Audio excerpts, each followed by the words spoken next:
No entres ahí, es peligroso. Eso fue lo primero que me dijo cuando pregunté por la casa de su madre. Y durante años repetía lo mismo. Siempre con esa voz dulce, pero firme.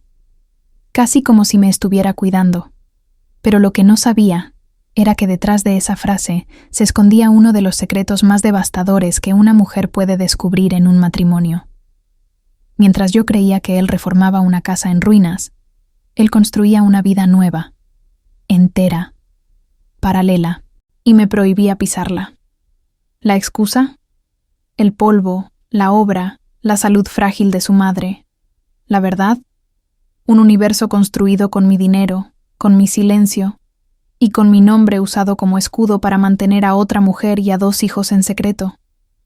Y más aún, una anciana mantenida en cautiverio dentro de su propia casa, usando mi nombre como amenaza. ¿Por qué un hombre elegiría vivir así? ¿Qué tipo de mente es capaz de transformar el amor en manipulación y la confianza en una herramienta de dominación? Durante años, me culpé por desconfiar. Pero la verdad era mucho peor de lo que imaginé. Hoy te voy a contar la historia de cómo descubrí todo. Pero antes, dime, ¿desde qué ciudad o país estás escuchando esto? Porque necesito saber hasta dónde va a llegar esta verdad. No vuelvas al pueblo, no hay nada para ti ahí. Esa fue la frase que se volvió un estribillo en mi matrimonio. Al principio, me parecía lógico. La casa de su madre estaba en ruinas, según él, y todo era polvo y escombros. Pero después de 2 años escuchando la misma excusa, algo dentro de mí empezó a agitarse. Una reforma que nunca terminaba, ni una visita rápida. Me decía que era por mi bien, pero sonaba más a una orden que a un cuidado. Yo intentaba no insistir mucho, porque cada vez que sacaba el tema, él se volvía tenso, incómodo. Me cambiaba de conversación, me abrazaba o se iba al baño con el celular. Empecé a normalizar el silencio, como si fuera parte del matrimonio. Los domingos eran tranquilos. Comíamos juntos. Hablábamos poco. Una rutina de aparente paz, donde los silencios pesaban más que las palabras. Me autoconvencí de que eso era estabilidad. Mi suegra, que antes me llamaba todas las semanas, también desapareció del mapa. Decía que estaba débil, que no podía hablar, que no quería visitas. Cuando preguntaba por ella, mi esposo bajaba la mirada y decía que estaba bien, mejorando. Nada más, ni una foto, ni una videollamada, solo excusas. Hasta que un día, ordenando una vieja caja de herramientas, encontré algo que me heló la sangre. Un juego de llaves escondido, que no eran de nuestra casa. Eran distintas. Más pesadas, con un llavero antiguo que no reconocía. Las escondí de vuelta, como si tocaran algo sagrado o prohibido. Esa noche, observé a mi esposo como quien mira a un desconocido con piel familiar. ¿Por qué esconder llaves? ¿Por qué tanto misterio con la casa de su madre? Decidí esperar. Observar. Jugar su juego. Porque cuando alguien te oculta algo durante tanto tiempo, no puedes entrar gritando. Tienes que entrar sabiendo. Lo que no esperaba era que la noticia no llegara de él, sino de un abogado. Una carta formal, sellada, que decía que mi suegra había muerto. Hacía más de 8 meses. No hubo entierro, no hubo luto, nada. Mi esposo no dijo una palabra. Fingió sorpresa cuando le mostré la carta. Su cara era una mezcla de confusión y alivio, como si alguien hubiera desactivado una bomba antes de que estallara. Después de leer la carta, lo vi subir al altillo y bajar con un cuaderno viejo, que metió en su maletín sin darme explicación. Dijo que tenía un viaje de trabajo. No me miró a los ojos. Yo asentí, pero por dentro algo ardía. No era dolor, era hambre de verdad, y decidí que esta vez, mientras él se iba, yo también iba a viajar. Pero no por trabajo, sino por la verdad que me negaron durante años. No dormí esa noche. Mi mente repasaba cada excusa, cada mirada esquiva, cada «te lo explico después», que nunca llegaba. Sabía que si quería descubrir la verdad, tenía que hacerlo sola, y en silencio, sin dejar rastro. Apagué mi celular, saqué efectivo en lugar de usar tarjeta, y busqué un coche de alquiler bajo otro nombre. No podía correr el riesgo de que él supiera que estaba camino al pueblo. Hacía años que no pisaba esa tierra. La última vez, la casa realmente estaba deteriorada, pero no como para justificar una década de reformas. Me preguntaba si alguien me reconocería, si la gente aún recordaría mi cara. Por precaución, llevé una gorra y gafas oscuras. Me sentía como una espía doméstica. Pero no era una aventura. Era mi vida la que estaba en juego. O al menos, mi dignidad. El viaje fue largo, con esa tensión en el pecho que no te deja respirar bien. Cada kilómetro recorrido era una puñalada a la confianza que había depositado en mi esposo durante tantos años. Me prometí que, pasara lo que pasara, no iba a confrontarlo sin pruebas. Quería hechos, no su teatro de explicaciones, porque algo me decía que lo que iba a encontrar iba más allá de una simple mentira. Llegué al pueblo al atardecer, cuando la luz empieza a revelar lo que la oscuridad suele ocultar. Me sorprendió ver calles limpias, jardines cuidados, niños jugando. Nada parecido a esa zona abandonada que él me describía siempre. Me estacioné lejos de la casa, para observar desde la distancia. Lo primero que noté fue que las ventanas estaban limpias. Ni una señal de obra, ni polvo, ni andamios, nada. Me acerqué caminando, con las llaves en el bolsillo. El portón estaba cerrado, pero el jardín perfectamente cuidado. Flores vivas, césped cortado. Una silla de mimbre en la entrada, como si alguien se sentara allí todos los días. Respiré hondo. Mi corazón latía como si me fuera a descubrir un crimen. Y en parte lo era. Un crimen de engaños, de mentiras, de secretos que apestan aunque nadie los vea. Metí la llave en la cerradura y giró sin resistencia. La puerta se abrió con un leve chirrido. Un olor a lavanda, café y humedad vieja me golpeó la cara. No había escombros. No había reforma. Había una casa viva. Habitada. Entré despacio, conteniendo el aliento, como si no quisiera molestar a los fantasmas que pudieran estar allí. Y fue en ese silencio que sentí que mi vida estaba a punto de partirse en dos. Lo primero que vi al entrar fue el orden. Todo en su sitio. Ni una tabla fuera de lugar, ni un saco de cemento olvidado, ni una brocha seca.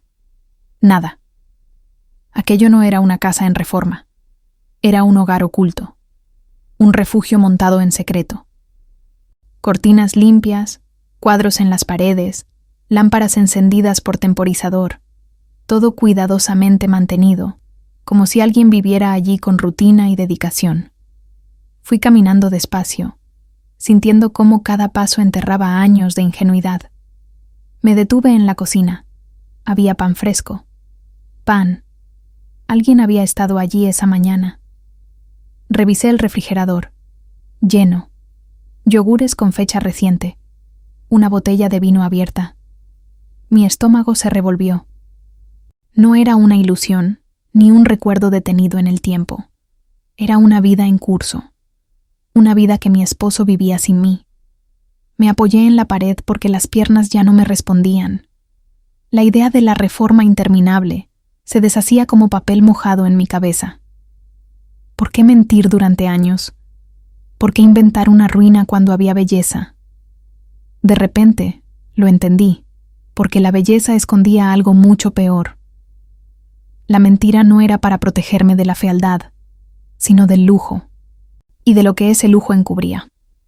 Pasé al salón y fue como entrar a una novela. Sofás nuevos, decoración refinada, velas aromáticas sin usar. Y ahí, sobre una mesita de centro, lo vi. Un retrato familiar. Una mujer desconocida y dos niños. Sonreían. Detrás de ellos, el mismo sofá donde yo estaba parada. Me costó entender lo que veía. Era su casa.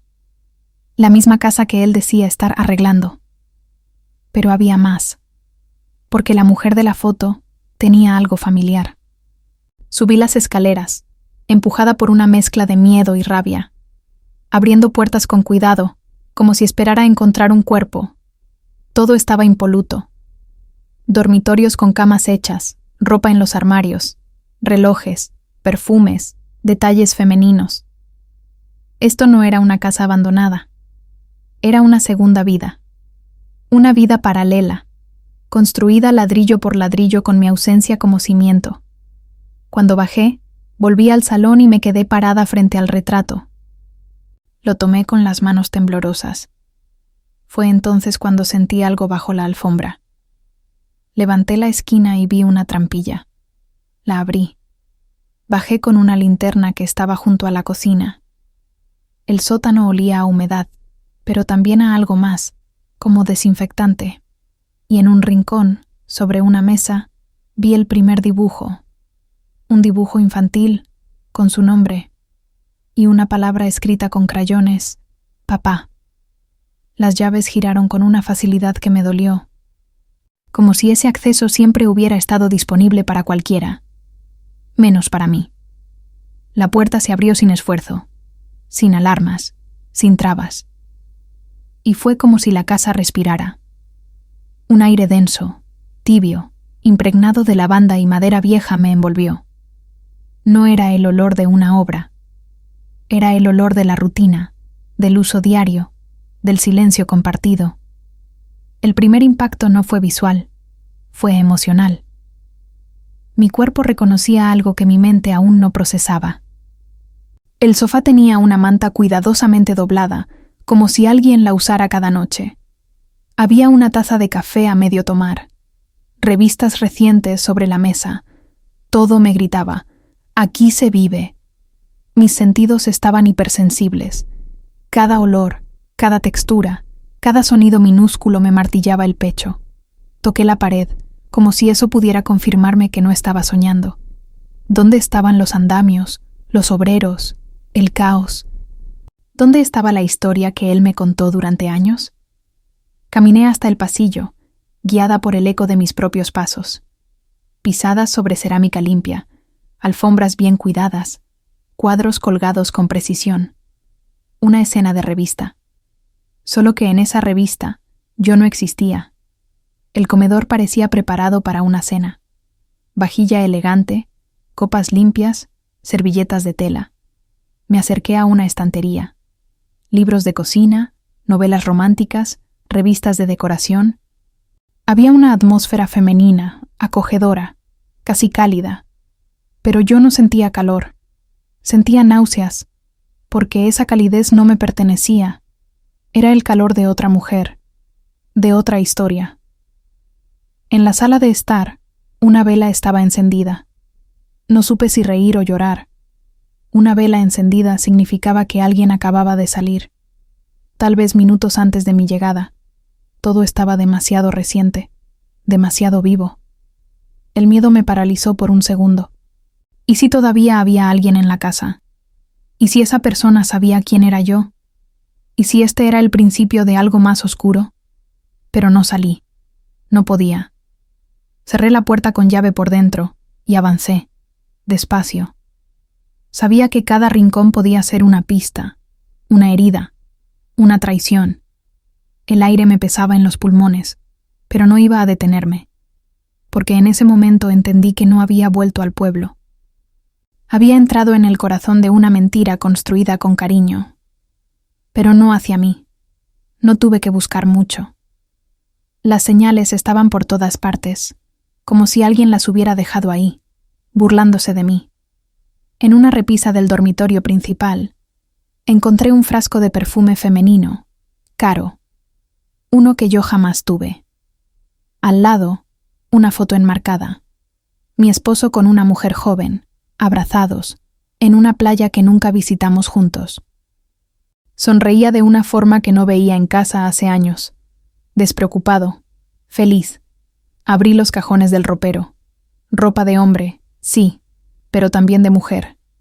Lencería nueva, etiquetas aún puestas, bolsos de diseñador, zapatos de tacón ordenados por color. No eran cosas olvidadas o guardadas como recuerdos. Eran cosas en uso, cosas vividas. Y lo peor era que nada de eso era clandestino. Estaba ahí, expuesto, como si nadie esperara que yo tuviera acceso jamás a ese lugar. Sobre la cómoda, encontré otra foto. Esta vez, con niños. 2. Un varón y una niña. Ambos con un parecido inquietante. No necesité explicación. Eran suyos. Nuestra supuesta incapacidad para tener hijos. ¿También era parte de la farsa? Me quedé mirando esas caritas inocentes, preguntándome si sabían que yo existía, si sabían que su padre tenía otra vida, o si simplemente yo era la otra. El baño fue la estocada final. Productos de belleza caros, crema de afeitar con olor distinto al que usaba en casa, 2 cepillos de dientes usados, 2 batas colgadas, toallas suaves, nuevas.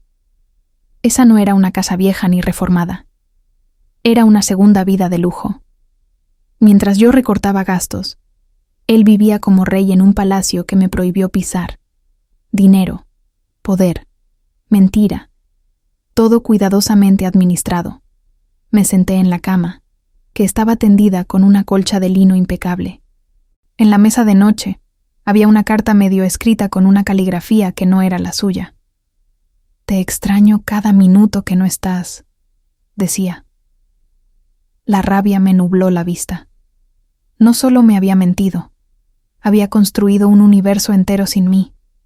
Un universo donde yo era un fantasma, una molestia, un nombre prohibido. Fue entonces cuando miré hacia el suelo y vi un papel arrugado. Lo abrí con cuidado. Era un dibujo. Infantil.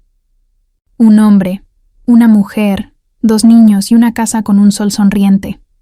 Abajo, con crayones torpes, decía «Papá y mamá», y ahí supe. Esta no era una aventura. Era una familia completa, entera, paralela, una vida perfecta, construida sobre mi ausencia y financiada por mi silencio. No podía soltar ese dibujo. Lo tenía entre las manos como si fuera una bomba de tiempo. Un papel frágil, inocente, pero con más verdad que todos los años de matrimonio que llevaba a cuestas. «Papá y mamá», decía. Y ahí, entre los trazos torpes, un niño que evidentemente lo había dibujado todo con amor, con inocencia, con una sinceridad que dolía, porque los niños no mienten, solo dibujan lo que conocen. Me senté en el suelo, con la espalda apoyada en la pared. El dibujo temblaba en mis manos. Nunca habíamos podido tener hijos. Al menos, eso me decía él. Que era un tema cerrado, que ya no valía la pena insistir. Y yo, como una tonta, acepté. Acepté sus silencios, sus explicaciones vagas, sus desvíos emocionales, mientras él criaba hijos a escondidas en una casa que me prohibió pisar. Releí el nombre que estaba escrito con crayones. Uno de los niños llevaba su mismo nombre, en diminutivo. Me estremecí. ¿Cuántas veces, en nuestras conversaciones, me dijo que no quería repetir su historia familiar? ¿Cuántas veces juró que no tenía tiempo para niños, que su infancia había sido un infierno y que no quería traer otro ser al mundo para sufrir lo mismo? Hipocresía disfrazada de trauma. Manipulación vestida de dolor. Miré alrededor y empecé a notar más detalles. Dibujos en la pared, cuadernos escolares con tareas corregidas, una mochila con stickers de dinosaurios. Todo estaba ahí. Rastro tras rastro de una vida doméstica activa, cotidiana. Nada improvisado, nada oculto. Era una familia, una historia completa, vivida al margen de la mía. Y mientras yo lo esperaba cada fin de semana con una mesa puesta, él le contaba cuentos a sus hijos. Me pregunté cómo era posible que me hubiera borrado tan fácil. ¿Qué tipo de hombre puede llevar una doble vida durante años sin dejar rastros? Bueno, rastros sí dejó, pero bien escondidos, hasta que decidí mirar, hasta que encontré ese dibujo. Porque ahí estaba todo, la traición, la mentira, el secreto más devastador que alguien puede ocultar. No un amor escondido. Una infancia entera. Apreté el papel con fuerza y lo guardé en mi bolso. Ese dibujo era la prueba viva de lo que él me negó durante tanto tiempo. No solo había otra mujer, había otra vida, completa. Y si ese niño era su hijo, entonces había una historia que él decidió escribir sin mí. Pero ahora era mi turno de leer cada línea, de encontrar cada página arrancada. Y lo haría, aunque doliera, aunque todo cambiara para siempre. Salí del cuarto infantil aún con el dibujo en el bolso, pero algo me jalaba hacia el pasillo. Había una puerta al fondo, distinta a las demás, más robusta, con cerradura reforzada. No estaba decorada como las otras, no tenía nombre, ni dibujos, ni señales de uso cotidiano. Me acerqué lentamente, con ese instinto que te dice que detrás de lo prohibido se esconde la verdad más brutal. La llave que encontré en la caja de herramientas tenía varios modelos, y uno encajó. Giré con cuidado, sintiendo cómo el mecanismo cedía con un clic seco. Abrí la puerta, esperando cualquier cosa menos lo que vi. Era una habitación oscura, sin ventanas. Olía a desinfectante, a encierro. Una lámpara de pie apenas iluminaba el centro del cuarto, donde había una cama. No una cama, una camilla, de hospital, con barandas metálicas, con sábanas blancas impolutas, como si alguien aún la usara. Había una máquina de oxígeno desconectada, una silla al lado y una mesa con frascos etiquetados, medicamentos, todo meticulosamente ordenado. Sentí un escalofrío recorrerme la espalda. Me acerqué a la pared y vi marcas, como arañazos, como si alguien hubiera intentado salir. Todo ese ambiente era incompatible con el resto de la casa. Era otro mundo, un sótano emocional, un espacio de castigo disfrazado de cuidado. No quise imaginar lo que pasó ahí dentro, pero no podía evitarlo. Una enferma, una prisionera. ¿Quién había estado encerrado ahí? La suegra que supuestamente había muerto meses antes, la misma que no quería visitas, que se debilitaba misteriosamente. El rompecabezas se armaba solo. No murió en paz, murió oculta, en silencio. Y todo con mi nombre prohibido como parte del teatro. En una de las estanterías vi una caja de metal. Dentro, papeles, fotografías, documentos médicos con firmas extrañas, historias clínicas donde constaba un deterioro progresivo, pero también notas escritas a mano. Alguien se había tomado el tiempo de registrar su estado mental, sus quejas, sus delirios. Pero lo que más me impactó fue una frase subrayada. Dice que su nuera no la abandonó, que le mienten. Me desplomé en la silla. Todo ese tiempo, ¿la tuvieron encerrada? ¿La usaron como rehén emocional? ¿Y yo fui usada como coartada? Empecé a entender que esto no era solo una doble vida amorosa. Era algo más perverso, algo que mezclaba poder, encierro, manipulación. Y yo estaba al centro de todo, sin saberlo. Y esa era apenas una de las puertas que él me había prohibido abrir. A medida que avanzaba por ese cuarto helado, los detalles se volvían más siniestros. La camilla no tenía solo barandas, tenía correas, sujetadores en los extremos, como si hubieran contenido a alguien en crisis, o simplemente impedido que se fuera. Vi un recipiente con pañales para adultos, una bandeja con utensilios médicos esterilizados y un monitor cardíaco antiguo cubierto de polvo. Eso no era una habitación, era un encierro. Había un cuaderno junto a la cama, una libreta vieja, con tapas duras, que parecía haber sobrevivido años de abandono. Lo abrí. Las primeras páginas eran confusas, garabateadas, pero luego empezaban a tener sentido. Hoy no vino nadie, decía una frase. Mi nuera me quiere, pero él no deja que hable con ella. En cada página, una mezcla de lucidez y delirio, como si luchara por mantener la cordura mientras el tiempo la consumía. En una hoja había un dibujo de una mujer con los ojos vendados.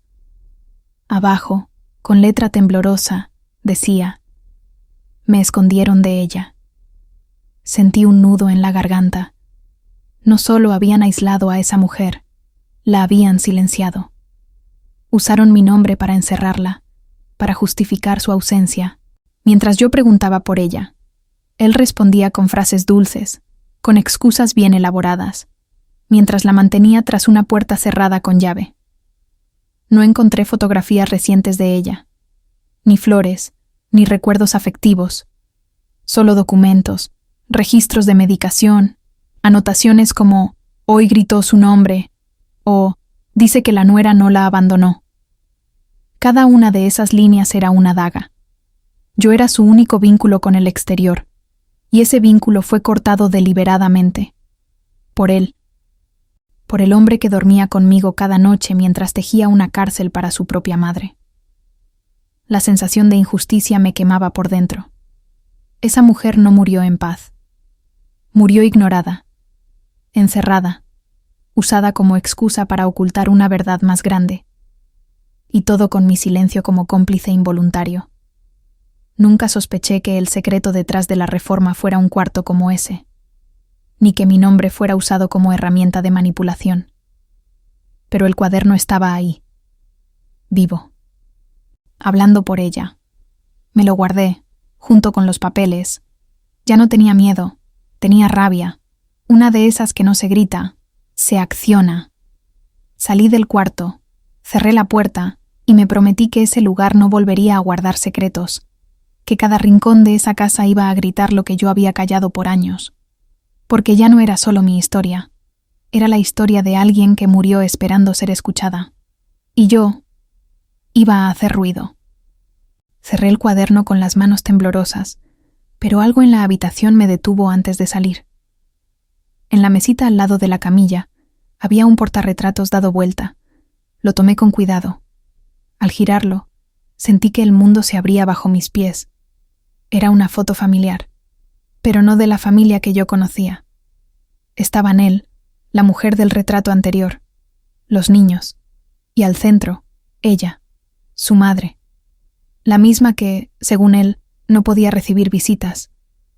Estaba sentada en una silla de ruedas, con una manta sobre las piernas y una expresión triste en la cara. No sonreía, a diferencia de los demás.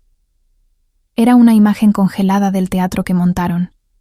Una puesta en escena donde yo no existía, pero donde mi ausencia era justificada. Porque en esa foto, ellos eran la familia oficial. Yo era el borrón en la historia, la nota al pie que nadie leía. Había otra foto, aún más pequeña. Esta vez, solo los niños y la mujer, frente a un pastel de cumpleaños. En la pared del fondo, se veía un globo con el número 5. Saqué mi celular y tomé fotos, una tras otra. Ya no dudaba. No necesitaba más explicaciones. Esa casa, ese encierro, esa familia, todo había sido cuidadosamente construido para mantenerme lejos. Pero ahora era yo quien estaba adentro. Y mientras más observaba, más entendía. La suegra no fue solo encerrada físicamente.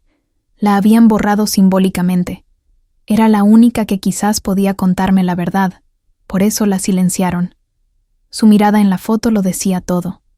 No era enfermedad lo que tenía, era tristeza, era impotencia, era encierro disfrazado de cuidado, y lo peor, con testigos. Esos niños crecieron viendo esa realidad como algo normal. Me arrodillé frente a la cama vacía, cerré los ojos y pedí perdón. No sabía a quién exactamente. A ella, por no haber ido antes. A mí, por haberme dejado cegar. Por años, viví engañada creyendo que la distancia era por respeto, que el silencio era protección. Pero no. El silencio fue la mejor herramienta de control que él usó. Y yo la acepté como parte del amor. Tomé todas las fotos, documentos, el cuaderno, y los guardé en mi bolso. Ya no estaba recolectando pruebas, estaba reconstruyendo la historia que él intentó enterrar. Porque ahora yo era testigo de esa vida paralela, y testigo de su crimen, y aunque él no lo supiera aún, el tiempo del silencio había terminado. Me movía por la casa como si fuera una investigadora forense. Cada rincón podía esconder una nueva prueba, una confirmación más de esa traición meticulosamente ejecutada. Comencé a tomar fotos de todo: el cuarto con la camilla, los medicamentos, los dibujos, las cartas. No me importaba si alguien llegaba, si me descubrían, porque ahora tenía algo más fuerte que el miedo: la certeza. Y con certeza, no hay marcha atrás. Volví al salón y abrí los cajones del mueble principal. Ahí estaban: documentos legales, contratos de cuentas conjuntas con la otra mujer, registros bancarios con movimientos que coincidían con fechas en que él decía estar trabajando horas extra, hasta recibos de compras escolares, viajes a parques, juguetes, todo financiado con dinero que, supuestamente, se había ido en reformas. La palabra ya me causaba arcadas. Encontré una carpeta con papeles que no entendía del todo, pero llevaban su firma: escrituras, testamentos, pólizas. Pero lo más sucio: había falsificado una carta supuestamente firmada por su madre, que renunciaba a toda ayuda externa por voluntad propia. Usó su deterioro mental como escudo, como estrategia legal. Eso ya no era una simple infidelidad. Era crueldad administrativa. Era fraude emocional con firma y sello.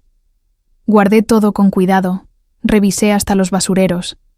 Cualquier papel podía tener valor. Volví al cuarto infantil, tomé algunos cuadernos, dibujos y tarjetas. Incluso encontré una agenda con anotaciones de cumpleaños, eventos escolares, reuniones de padres. Su vida era más activa allá que conmigo. Yo era la esposa ausente, en una historia donde nunca me permitieron estar presente. Antes de irme, pasé por la cocina. Tomé una taza con huellas frescas y la envolví. No sabía si serviría para algo, pero quería asegurarme de no dejar cabos sueltos. Reuní todo en una bolsa de tela grande, revisé que no hubiera cámaras y apagué todas las luces.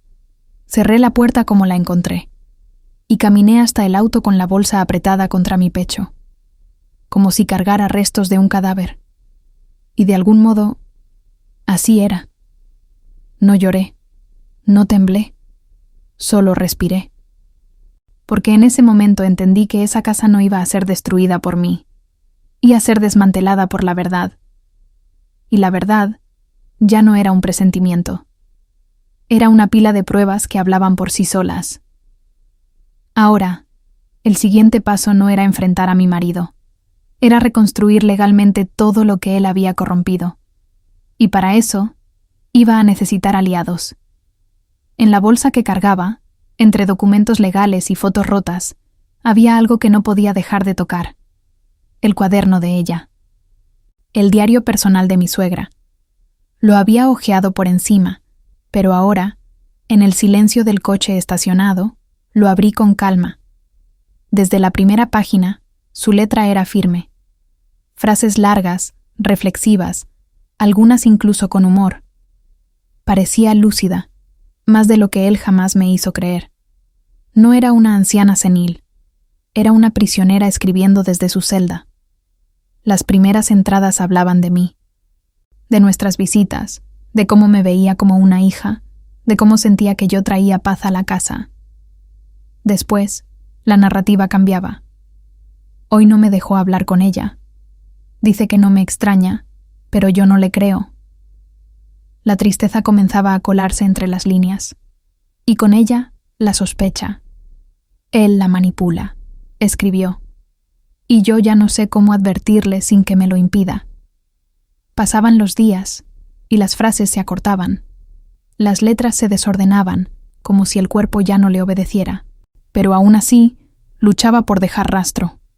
No estoy loca, escribió en mayúsculas. Él me controla todo, hasta los medicamentos. Sentí que me faltaba el aire. Cada línea era un grito que nadie escuchó. Ella dejó ahí su verdad, confiando en que algún día alguien la leería. Ese día había llegado, y yo era esa persona. En las últimas páginas encontré dibujos de flores, palabras sueltas, fragmentos de recuerdos. Había nostalgia, sí, pero también una lucidez que resistía. Un mensaje: si ella lee esto, que sepa que nunca la culpé. No pude contener las lágrimas. Durante años pensé que ella había dejado de hablarme por desprecio, y todo ese tiempo fue protegida por el mismo silencio que a mí me aislaba. Ambos fuimos víctimas de la misma mano. Volví a repasar algunas páginas buscando fechas, detalles que pudieran respaldar las pruebas. Su deterioro coincidía con el aislamiento. Cuanto más callaba, más se debilitaba. Y cuanto más se debilitaba, más lo usaban como excusa para silenciarla. El círculo perfecto de abuso emocional. Una estrategia brutal envuelta en cuidado aparente. Y yo dormía con el autor intelectual cada noche. Guardé el cuaderno como si fuera un testamento. No solo de su historia, sino de la mía también. Porque ahí estaba la confirmación de todo lo que intuía. Ya no era solo una mentira marital. Era un crimen emocional intergeneracional. Y ese cuaderno, escrito con manos cansadas, era la voz que iba a tumbar la fachada entera. Porque si él borró nuestras palabras, ahora yo iba a gritar las suyas. Volví a leer las páginas del cuaderno, ahora con otra mirada. Ya no solo buscaba emociones, buscaba pruebas. Y ahí estaban, frases completas que narraban el aislamiento forzado. No me deja abrir la puerta cuando ella viene. Dice que si hablo, la perderé para siempre. Era mi nombre, repetido como amenaza. Si no cooperas, no la verás más. Él usó mi existencia como jaula, como chantaje emocional para mantenerla callada.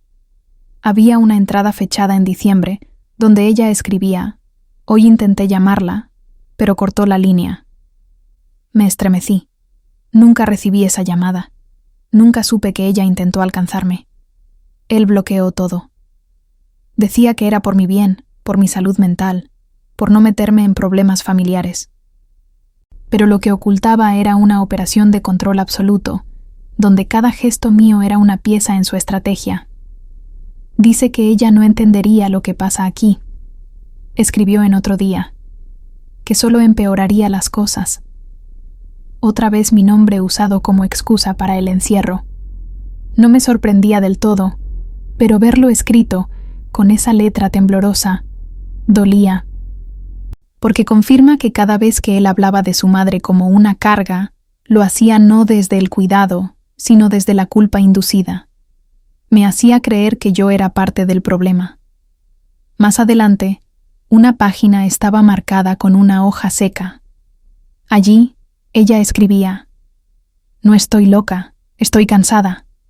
No me escucha, nadie me escucha, pero si ella lee esto, que sepa que luché. Me detuve ahí. Esa frase me partió, porque sí, ella luchó. Con las únicas armas que tenía, papel y lápiz. Mientras yo, en la ciudad, me tragaba la versión oficial como si fuera la única posible. Qué cruel es la confianza cuando está mal depositada. El nivel de manipulación era quirúrgico. Él no gritaba, no golpeaba, no dejaba marcas visibles. Solo usaba palabras, prohibiciones suaves, frases envueltas en cariño falso. No es momento para que vayas. Mejor espera un poco más. Ella está frágil, y así tejió una red tan densa que yo ni siquiera supe que estaba atrapada. Hasta que leí esa libreta. Hasta que las palabras de ella me sacudieron el alma. Guardé el cuaderno con más cuidado que cualquier documento legal, porque eso era más poderoso.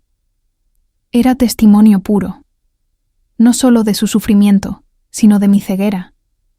Y ahora, con todo confirmado por escrito, no quedaban dudas. Él no solo me traicionó como esposa, me instrumentalizó como figura de poder para controlar a su madre. Y esa es una traición que no se perdona. Se expone. Y se destruye. Siempre me incomodó la manera en que hablaba del dinero. Decía que todo lo que ganaba se iba en la reforma, que los albañiles cobraban caro, que los materiales estaban por las nubes. Incluso me hacía sentir culpable si yo preguntaba por alguna mejora en nuestra propia casa. ¿No ves que estoy dejando todo por arreglar la de mi madre?, me decía. Yo, claro, me callaba, porque ¿quién cuestiona a un hijo abnegado? Pero ahora, con todo lo que había visto, decidí mirar más a fondo.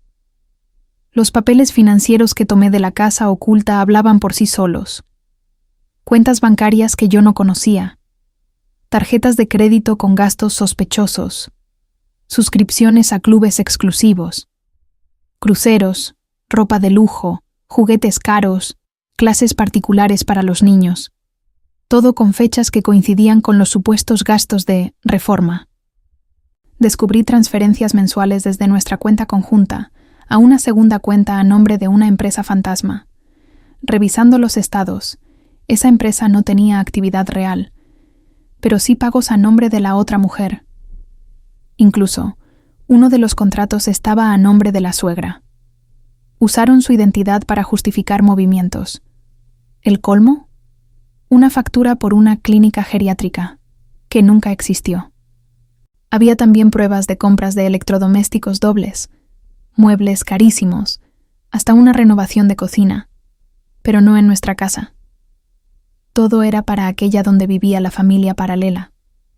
Mientras yo usaba la misma estufa vieja, él financiaba un paraíso oculto con mi firma. Porque sí, varias facturas estaban endosadas por mí. Sin saberlo, había autorizado un estilo de vida que me excluía por completo. Revisé mis propios extractos y sentí ganas de vomitar. Había días en que discutimos por gastos pequeños, como comprar un vestido o salir a cenar. Y en esas mismas fechas, él pagaba cenas gourmet, regalos caros, entradas a parques de diversiones para sus hijos. Mientras yo me conformaba con sobras, él alimentaba una mentira con manteles blancos y copas de vino importado. En ese momento entendí que la reforma nunca fue una construcción, fue una fachada, una excusa contable, una tapadera perfecta para canalizar recursos hacia su doble vida. Y yo, creyendo que estaba invirtiendo en el bienestar de una anciana enferma, había estado financiando la fantasía de un cobarde. Pero eso se acabó. Porque cada recibo era una bala, y yo ya no era la mujer engañada, era la mujer armada con verdades. Salí de esa casa sin mirar atrás. El bolso pesaba como si llevara piedras, pero lo que contenía era más poderoso que cualquier arma.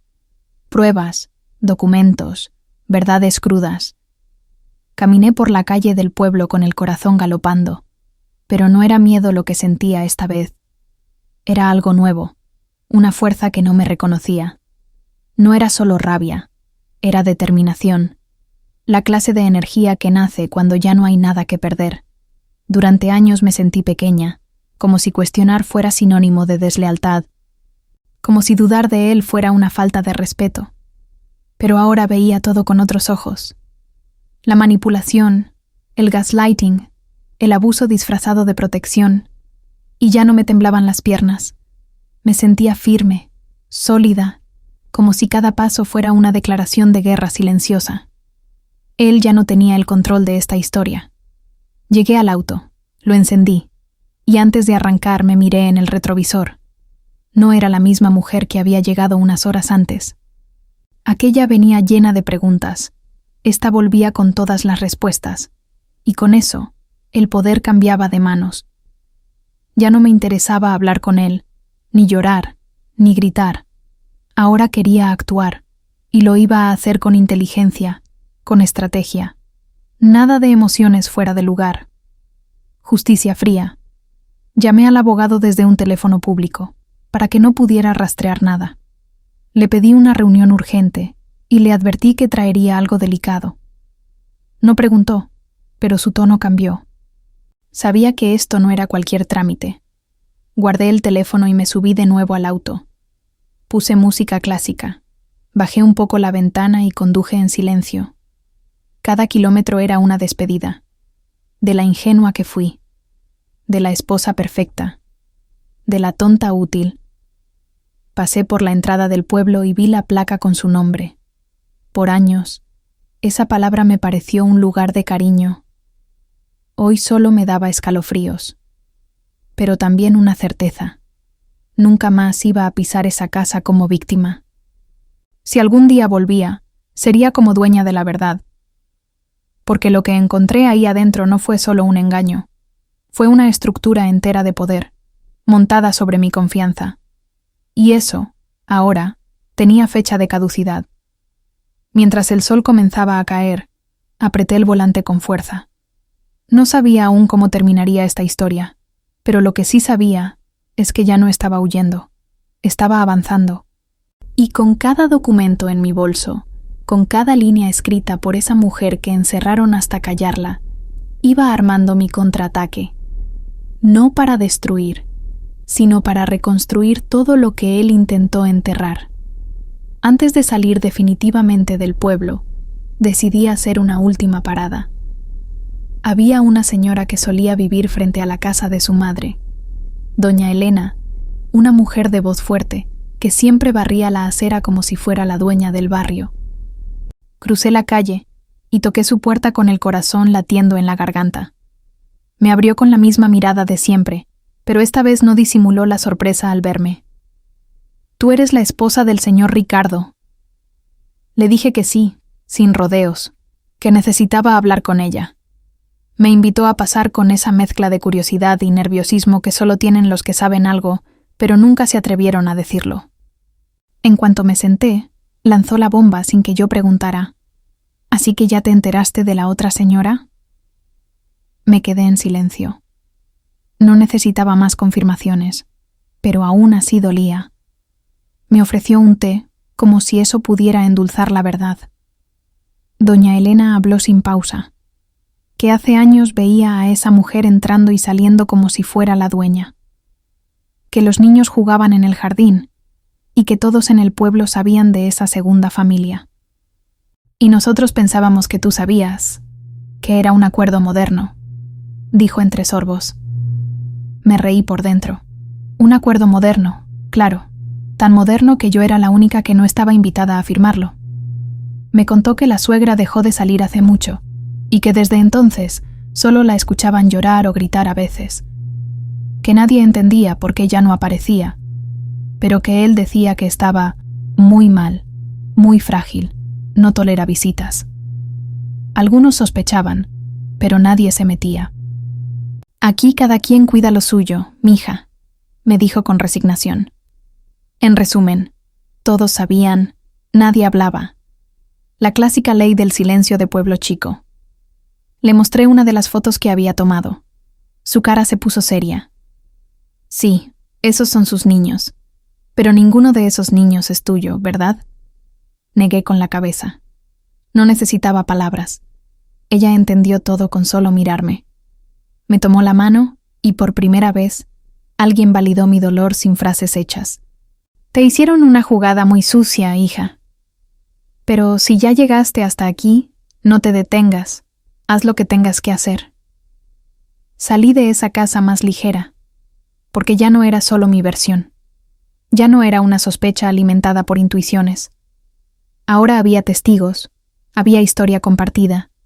Lo que él construyó con mentiras estaba sostenido por el silencio colectivo, pero el silencio empezaba a romperse. Y yo no iba a parar hasta que todo se viniera abajo. Porque ahora, cada paso era justicia en movimiento.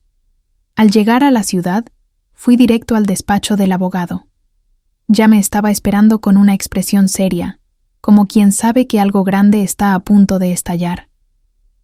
Dejé el bolso sobre la mesa y comencé a sacar los documentos uno por uno. Fotos, contratos, extractos bancarios, el cuaderno de mi suegra, copias de escrituras. Era tanto material que tuvo que pedir ayuda a la secretaria para organizarlo.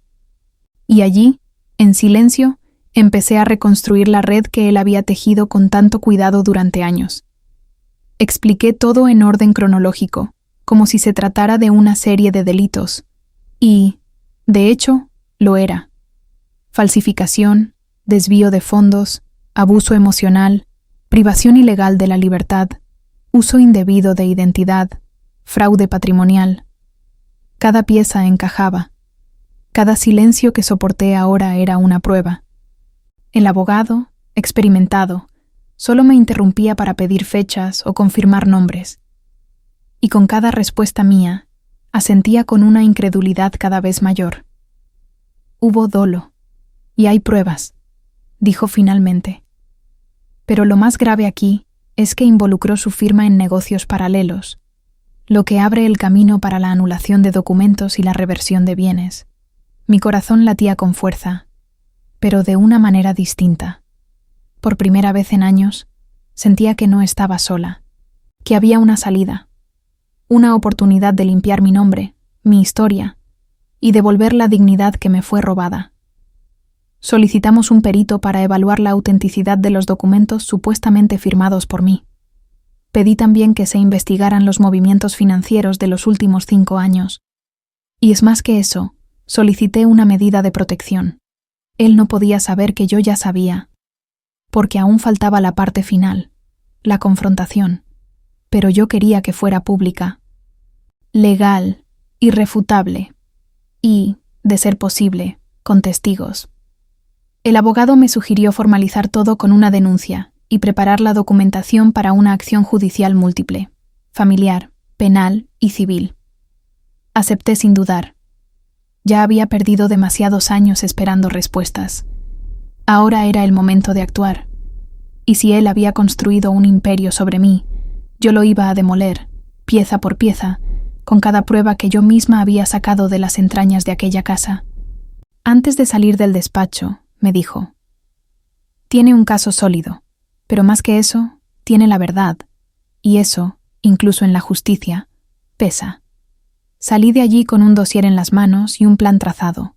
Ya no se trataba de venganza, se trataba de justicia, de demostrar que, por más que alguien intente silenciar tu voz, basta un cuaderno olvidado y valor para transformar el dolor en sentencia. Pasé los días siguientes preparándome como si fuera para una guerra, de esas que no dejan sangre, pero sí cicatrices. El abogado organizó toda la documentación en un informe técnico.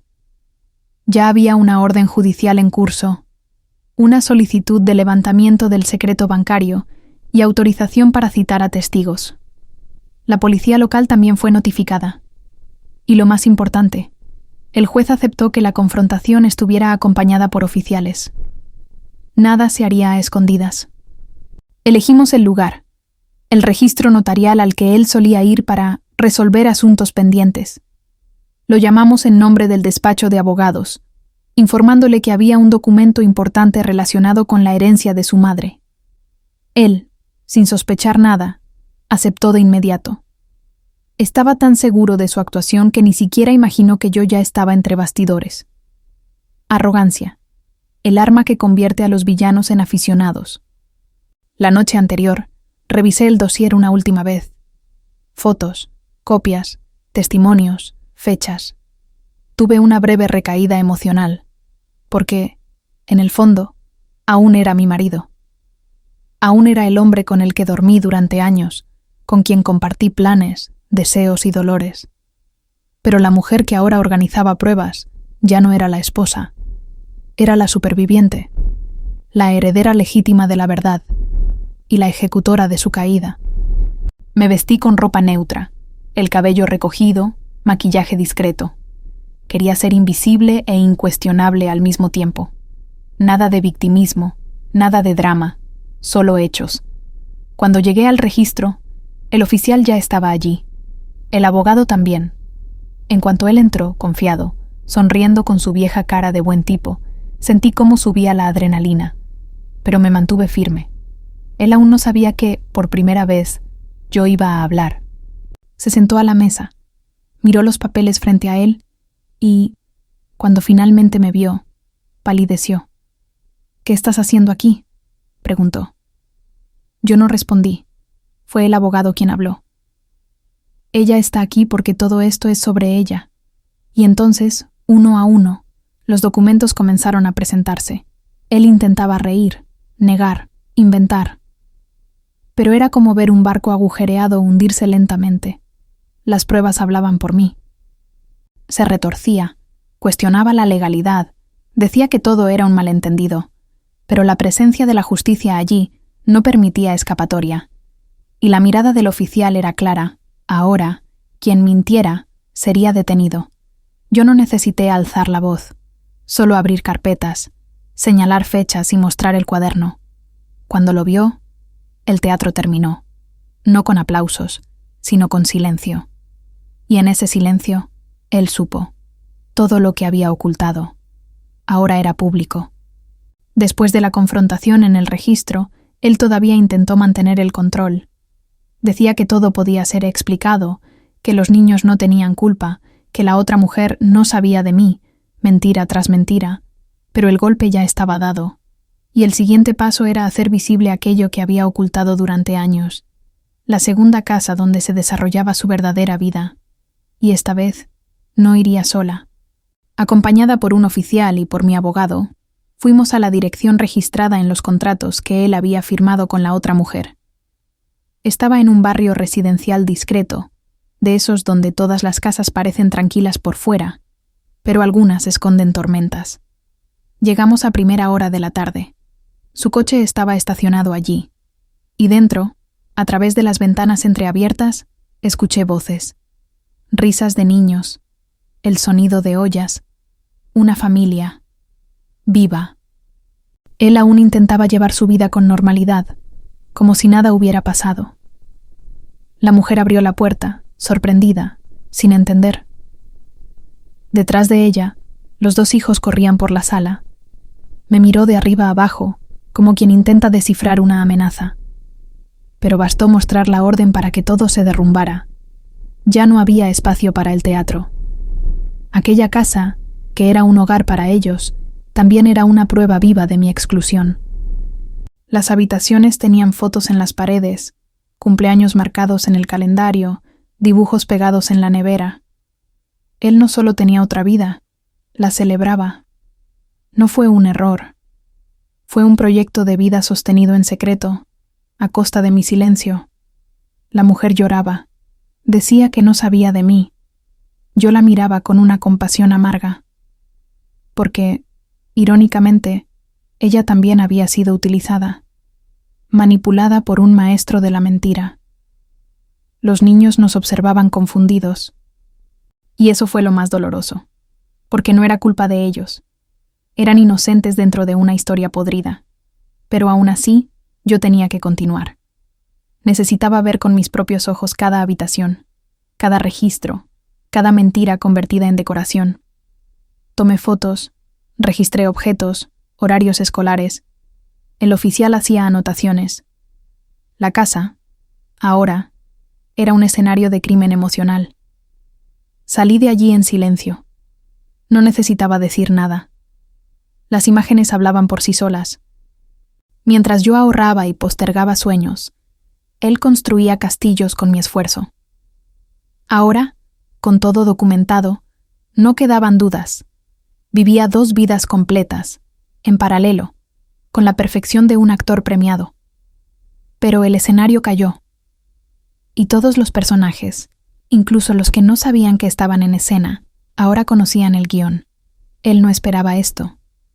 Creyó que todo se resolvería en silencio, con acuerdos discretos y disculpas cínicas. Pero yo me aseguré de que fuera público, frente a la mujer, frente a los hijos, y frente a los vecinos que empezaron a asomarse por las ventanas cuando oyeron al oficial alzar la voz. Nada de proteger su imagen. Quien construye una mentira de esta magnitud tiene que verla derrumbarse a plena luz del día. ¿Tiene algo que decir sobre la bigamia informal, la falsificación de documentos y el uso indebido de bienes a nombre de su esposa legal?, preguntó el oficial, alto y claro. Él se puso pálido. Intentó decir algo, pero tartamudeó. La mujer lo miraba como quien acaba de despertar de un trance. ¿Estás casado?, preguntó ella, en shock. Y él, en lugar de negarlo, solo bajó la cabeza. La máscara ya había caído. No había nada más que fingir. Los niños no lo entendieron, pero lo sintieron. Y eso fue lo más cruel. Uno de ellos se escondió detrás de la madre, asustado. El otro preguntaba por qué todos estaban enojados. Cerré los ojos por un segundo. No por él, por ellas. Por esos niños que crecieron dentro de un teatro construido sobre mentiras y omisiones. Una infancia feliz a costa de la destrucción de otra mujer. De mí. Los vecinos ya se reunían discretamente. La mujer, aún incrédula, entró y volvió con documentos. Él dijo que estaba divorciado, que la ex no quería saber nada de él. Dolió, pero también me fortaleció. Eso era lo que él vendía. La imagen del pobre hombre abandonado, reconstruyendo su vida. Mientras tanto, me usaba como garante de una familia cuya existencia yo desconocía. Hasta ahora. Pedí al oficial que leyera en voz alta el documento que contenía la escritura a mi nombre. Allí, en esa sala, frente a todos, quedó claro que ella y los niños vivían en una casa adquirida con el dinero y la firma de una mujer que nunca fue consultada. Yo, la mujer legal, la esposa real, la invisible. Y allí mismo, entre las lágrimas de ella y el silencio de él, llegó la orden. Bloqueo inmediato de bienes y alejamiento judicial. Él intentó defenderse, pero ya era tarde. Sus palabras chocaban contra un muro de pruebas. La mujer gritó, lloró, y luego se quedó en silencio, porque ella también entendió. También fue utilizada. Y ese día, frente a todos, él perdió todo lo que fingió construir. La vergüenza no era mía, era de él. Yo solo fui la lámpara que iluminó el escenario. Y ahora, bajo esa luz, hasta los fantasmas parecían querer marcharse. Verlo perder el control fue casi surrealista. Durante años, él fue el maestro de la narrativa. Siempre con la palabra justa, el tono calmado, la excusa perfecta. Un manipulador elegante. Pero ahora, frente a pruebas, testigos y verdades innegociables, se desmoronó. No tuvo un colapso dramático. Fue peor. Tuvo ese silencio humillante de quien sabe que ya no hay dónde esconder su propio veneno. Intentaba justificarse, pero ya nadie escuchaba.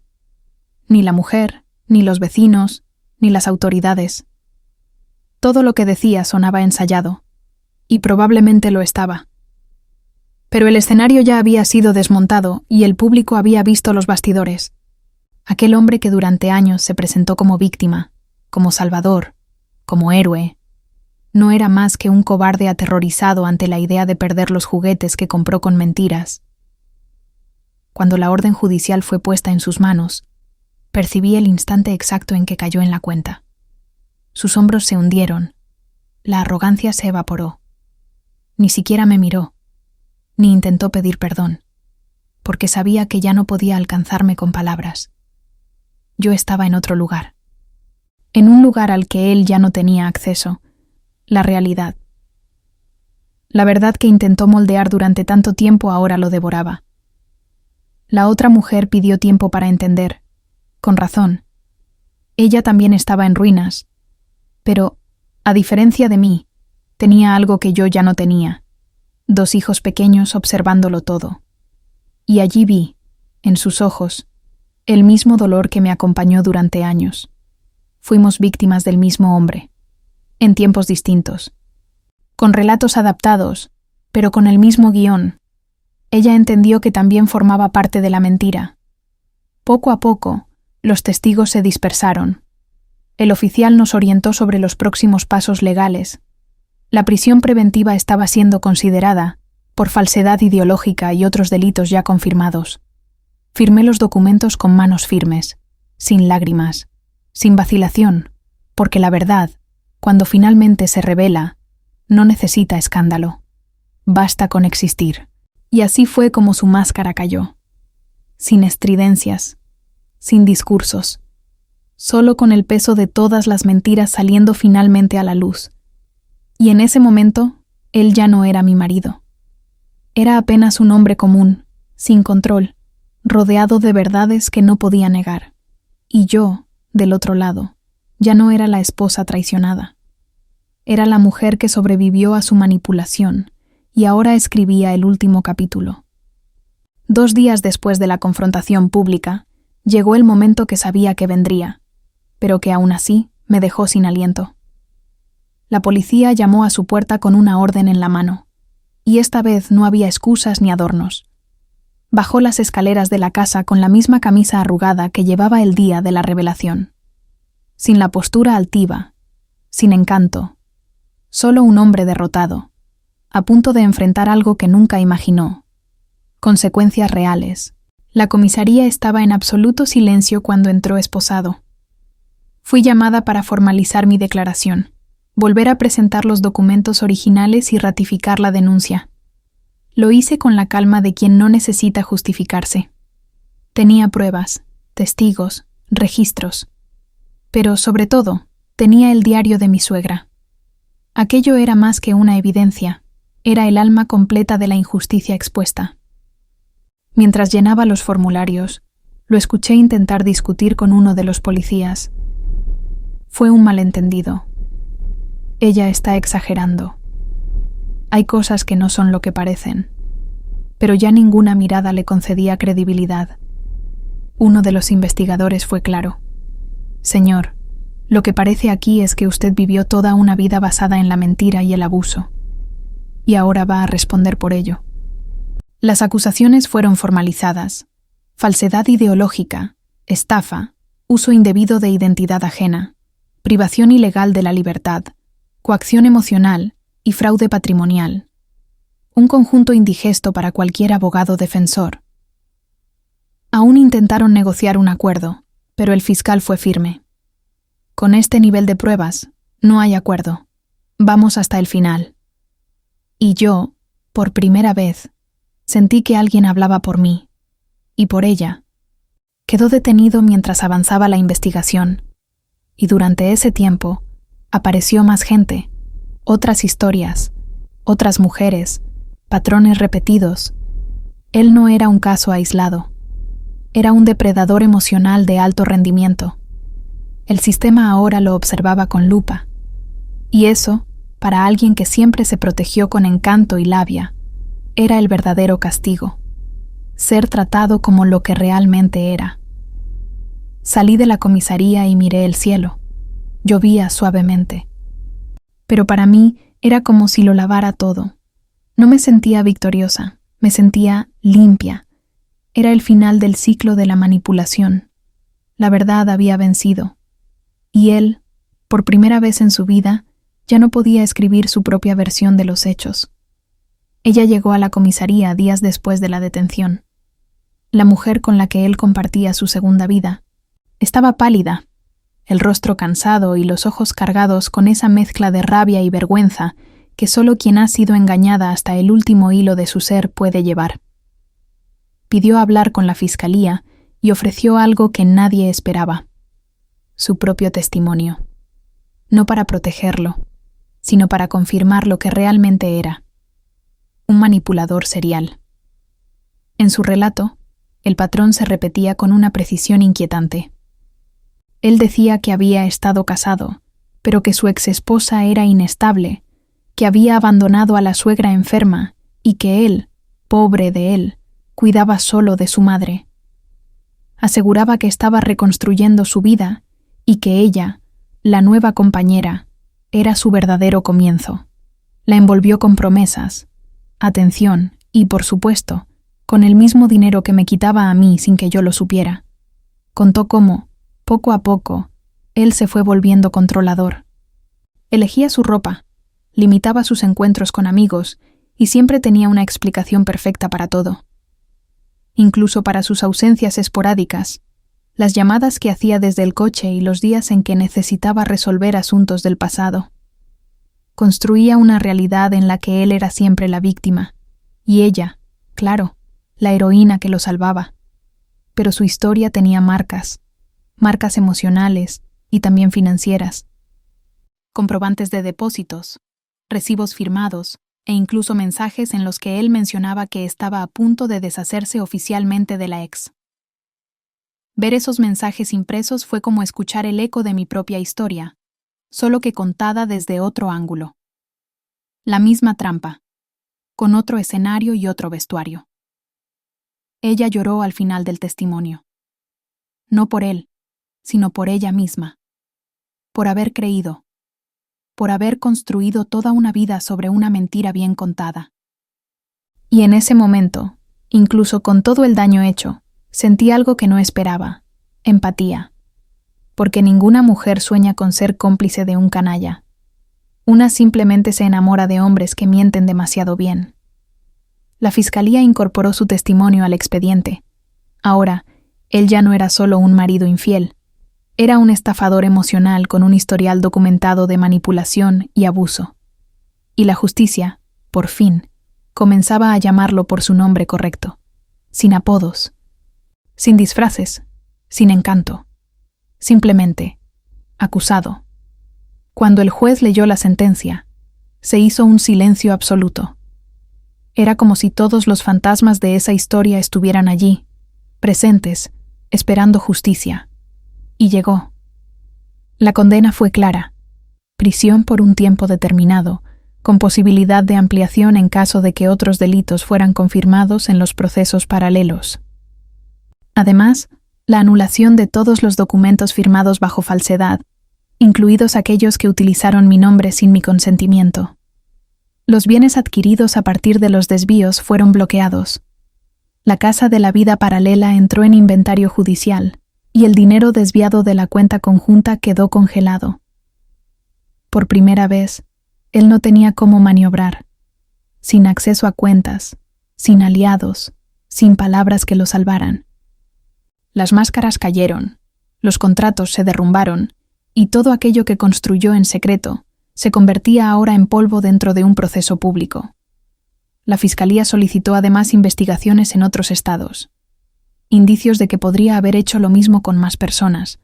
Es decir, su caída no era solo mi victoria personal, era una alerta colectiva, una forma de justicia que iba más allá del daño individual, y eso me dio un alivio silencioso. Porque ya no se trataba de venganza, se trataba de protección, de impedir que volviera a hacerlo. El juez fue quirúrgico en su conclusión. El acusado utilizó la confianza, el afecto y la estructura familiar como instrumentos de manipulación financiera y emocional, con el objetivo de obtener beneficio propio. Allí, en blanco y negro, nada más de malentendidos, errores de comunicación o exageraciones femeninas. Por primera vez, un tribunal llamó a lo que yo viví por su nombre correcto: abuso. Salí del juzgado sin euforia, solo con una paz densa, de esas que no se sienten desde hace años. La sensación de que, por fin, las palabras volvían a ser mías, de que mi nombre, usado por él como instrumento de control, ahora era símbolo de reacción, y de que aquella firma que él falsificó tantas veces, ahora lo condenaba. Fue llevado directamente de la audiencia a la prisión, esposado, sin glamour, y por primera vez no miré hacia atrás, porque ya no había nada que ver. Su pasado se había convertido en documentos, procesos, sentencias, y el mío se convertía en libertad. Volví al pueblo semanas después de la sentencia, sola, sin miedo, sin tener que pedir permiso. Estacioné el coche en la misma calle donde todo comenzó, solo que ahora las miradas de los vecinos ya no me observaban con desconfianza. Al contrario, algunos saludaron con la mano, otros sonrieron discretamente, y doña Elena, con su escoba, dijo en voz baja: «Te estábamos esperando». Aquella casa ya no era un escenario de mentira, era territorio de justicia. Entré con la llave que él intentó esconder durante años. La casa seguía intacta, pero algo había cambiado en el aire, como si ahora las habitaciones respiraran aliviadas. Abrí las ventanas, dejé que entrara el sol, toqué las paredes, los muebles, los retratos. No con dolor, sino con reverencia. Ese lugar cargaba memorias distorsionadas. Sí, pero también verdades que necesitaban salir a la luz para, por fin, poder sanar. Llevé flores al cuarto donde ella estuvo encerrada. Las coloqué sobre la camita improvisada, junto al cuaderno que ahora había regresado, aunque con copias resguardadas en el registro. Aquello no era solo un homenaje, era una reparación simbólica, un gesto sencillo, pero poderoso. Ella merecía ser recordada como víctima de un sistema de mentiras, no como alguien olvidada y silenciada. Yo la escuché. Y ahora el mundo también. Transformé la casa. Doné los muebles que sirvieron al engaño. Pinté las paredes. Abrí espacio para algo nuevo. Y decidí que allí funcionaría una ONG. De apoyo a mujeres víctimas de manipulación emocional, fraudes conyugales y abuso financiero. Era lo mínimo que podía hacer con todo lo que viví. Si mi historia servía para impedir que otra pasara por lo mismo, ya habría valido la pena. El dolor no desaparece, pero puede convertirse en semilla. Los primeros apoyos llegaron rápido. El pueblo, antes omiso, empezó a involucrarse. Aparecieron voluntarias, psicólogas, abogadas, trabajadoras sociales. Lo que antes fue una prisión se convirtió en un lugar de acogida. Y yo, que una vez fui silenciada, ahora usaba mi voz para otras. Para las que aún no sabían que estaban siendo engañadas, para las que todavía dudaban de su propia intuición. Allí, en esa casa que un día simbolizó traición, coloqué una placa discreta en la entrada. Decía, aquí, la verdad venció. Y cada vez que entro, me recuerdo a mí misma y a la mujer que escribía en silencio, en la oscuridad, esperando que algún día alguien la escuchara. Yo la escuché. Y ahora, cada vez que cuento esta historia, me aseguro de dejar algo claro. El dolor intentó callarme, pero aprendí a transformar la cicatriz en camino. Él fue condenado. La máscara cayó. Y lo que antes era mi vergüenza, hoy es la evidencia de mi fuerza. La justicia se hizo. En los papeles, en las cuentas, en los tribunales. Pero la verdadera reparación no fue su prisión. Fue haber recuperado mi voz. Haber transformado esa casa, que un día fue una cárcel emocional, en un lugar de escucha, apoyo y reconstrucción. Una casa que hoy acoge a mujeres que, como yo, ya fueron llamadas exageradas, desconfiadas, dramáticas. No, no estamos locas. Solo aprendimos a escuchar lo que intentaron silenciar, nuestra intuición. Fui usada, engañada, manipulada, pero hoy soy la prueba viva de que se puede sobrevivir, se puede reconstruir. Y mira, sobre todo, se puede pasar la página, firmando con el propio nombre, no con el de él.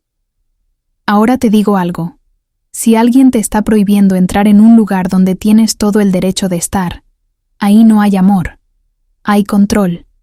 Y lo que empieza como una reforma inventada puede terminar como una prisión emocional. Abre los ojos antes de que sea tarde.